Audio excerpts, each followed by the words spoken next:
Hello, I'm Ryan Carpenter, and this is 60 Seconds with your superintendent.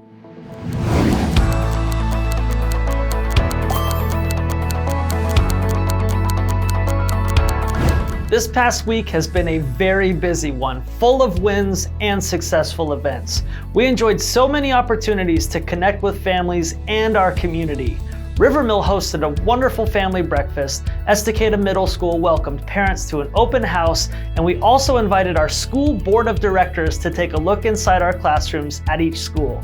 These representatives of our communities got to witness the work that is being done to provide students with the skills to set goals and to meet them using continuous improvement strategies.